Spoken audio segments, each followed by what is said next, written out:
Skill और education ये अमृत काल में देश के दो सबसे महत्वपूर्ण टूल्स हैं। विकसित भारत के विजन को लेकर देश की अमृत यात्रा का नेतृत्व हमारे युवा ही कर रहे हैं।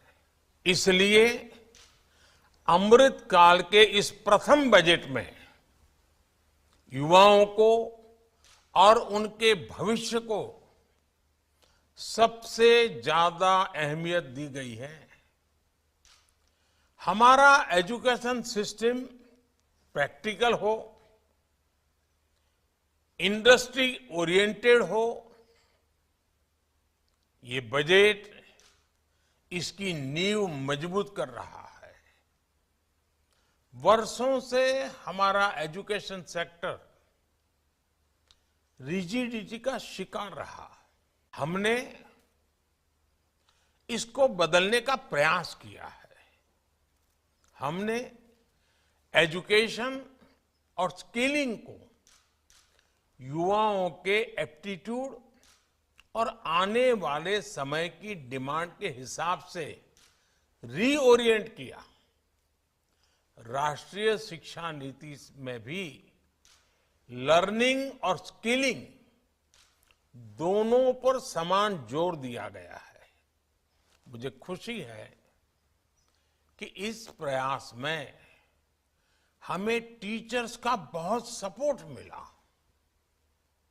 इससे हमें अपने बच्चों को अतीत के बोझ से मुक्त करने का बहुत हौसला मिला है।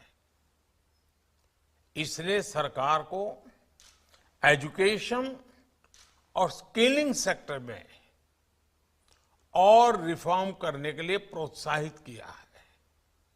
साथियों, नई टेक्नोलॉजी नई तरह के क्लासरूम के निर्माण में भी मदद कर रही है। कोविड के दौरान ये हमने अनुभव भी किया है। इसलिए आज सरकार ऐसे टूल्स पर फोकस कर रही है जिससे एनीवेयर एक्सेस ऑफ नॉलेज सुनिश्चित हो सके। आज हमारे ई लर्निंग प्लेटफॉर्म स्वयं में 3 करोड़ मेंबर हैं। वर्चुअल लैब्स और नेशनल डिजिटल लाइब्रेरी में भी नॉलेज का बहुत बड़ा माध्यम बनने की संभावना है। डीटीएच चैनल्स के माध्यम से स्टूडेंट्स को भी स्थानीय भाषाओं में पढ़ाई का अवसर मिल रहा है। आज देश में ऐसे अनेक डिजिटल और टेक्नोलॉजी आधारित इनिशिएटिव चल रहे हैं। इन सारे इनिशिएटिव्स को नेशनल डिजिटल यूनिवर्सिटी से और बल मिलेगा। ऐसे फ्यूचरिस्टिक कदम हमारी शिक्षा, हमारी स्किल और हमारे ज्ञान विज्ञान के पूरे स्पेस को बदलने वाले हैं। अब हमारे टीचर्स की भूमिका सिर्फ क्लासरूम तक सीमित नहीं रहेगी। अब हमारे टीचर्स के लिए पूरा देश, पूरी दुनिया ही एक क्लासरूम की भांति होगा। ये टीचर्स के लिए अवसरों के नए द्वार खोलने वाला है। हमारे एजुकेशनल इंस्टीट्यूशंस के लिए भी अब देश भर से टीचिंग मटेरियल की अनेक प्रकार की विविधताएं, अनेक प्रकार की विशेषताएं, स्थानीय टच, ऐसी अनेक बातें उपलब्ध होने वाली हैं। और सबसे बड़ी बात, इससे गांव और शहर से स्कूलों के बीच जो खाई होती थी वो दूर होगी। सबको बराबरी के अवसर मिलेंगे। साथियों, हमने देखा है कई देश ऑन द जॉब लर्निंग पर विशेष बल देते हैं। बीते वर्षों में केंद्र सरकार ने अपने युवाओं को आउटसाइड द क्लासरूम एक्सपोजर देने के लिए इंटर्नशिप और अप्रेंटिसशिप को फोकस किया है। आज नेशनल इंटर्नशिप पोर्टल पर लगभग 75,000 एम्प्लॉयर्स हैं। ये इंटर्नशिप की लगभग 25 लाख रिक्वायरमेंट पोस्ट कर चुके हैं। इससे हमारे युवाओं और इंडस्ट्री दोनों को बहुत लाभ हो रहा है। मैं इंडस्ट्री और शिक्षा से जुड़े संस्थानों से आग्रह करूंगा कि इस पोर्टल का अधिक से अधिक उपयोग करें। देश में इंटर्नशिप के कल्चर का हमें और विस्तार करना है। साथियों, मेरा ये मानना है अप्रेंटिसशिप्स हमारे युवाओं को फ्यूचर रेडी बनाने में मदद करती है। हम भारत में अप्रेंटिसशिप्स को भी बढ़ावा दे रहे हैं। इसमें हमारी इंडस्ट्री को भी उचित स्किल से जुड़ी वर्कफोर्स की पहचान करने में भी आसानी होगी। इसलिए इस बजट में करीब 50 लाख युवाओं के लिए नेशनल अप्रेंटिसशिप प्रमोशन स्कीम के तहत स्टाइपेंड का प्रावधान किया गया है।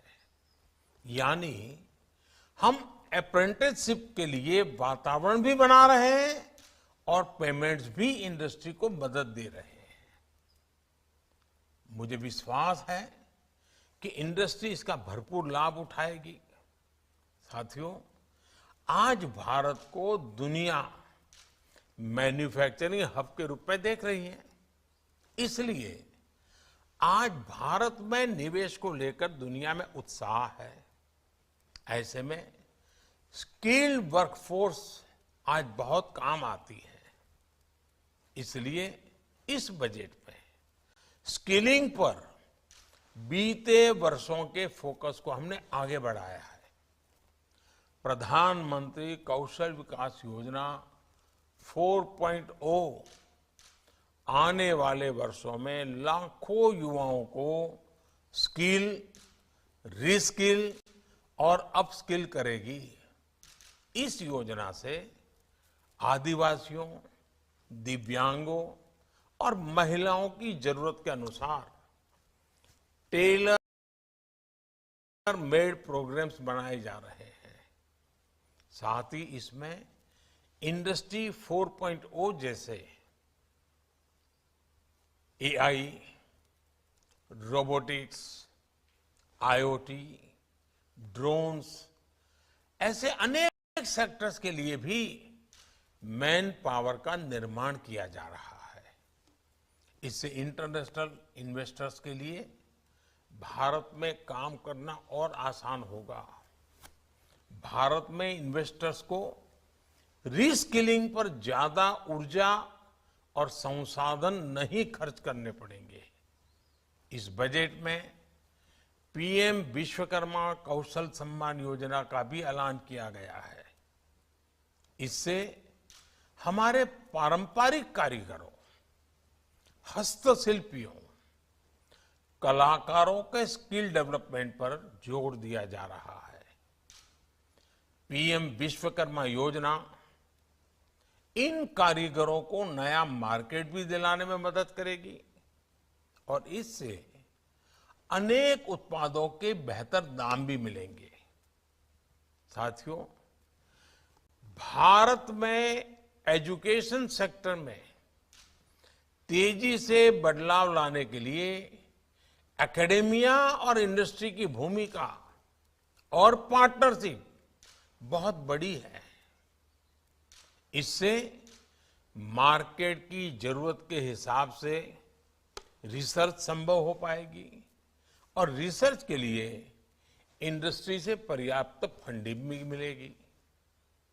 इस बजट में एआई के लिए जिन 3 सेंटर्स ऑफ एक्सीलेंस की बात की गई है, उनमें इंडस्ट्री एकेडेमिया पार्टनरशिप मजबूत होगी। ये भी तय किया गया है कि आईसीएमआर लैब्स को मेडिकल कॉलेज और प्राइवेट सेक्टर आर&डी टीम्स के लिए उपलब्ध किया जाए। मुझे पूरा भरोसा है कि देश में आर&डी इकोसिस्टम को मजबूत करने के लिए उठाए गए ऐसे हर कदम प्राइवेट सेक्टर ज्यादा से ज्यादा फायदा उठाएगा। साथियों, बजट में जो निर्णय लिए गए हैं, उनसे हमारी होल ऑफ गवर्नमेंट अप्रोच भी स्पष्ट होती है। हमारे लिए एजुकेशन और स्किलिंग सिर्फ इनसे जुड़े मंत्रालय या विभाग तक सीमित नहीं है। हर सेक्टर में इनके लिए संभावनाएं हैं। ये सेक्टर हमारी इकोनॉमी के बढ़ते साइज के साथ बढ़ते जा रहे हैं। मेरा स्किलिंग और एजुकेशन से जुड़े स्टेक होल्डर से आग्रह है कि अलग अलग सेक्टर्स में आ रही इन अपॉर्चुनिटीज को स्टडी करें। इससे हमें इन नए सेक्टर्स के लिए जरूरी वर्कफोर्स तैयार करने में आसानी होगी।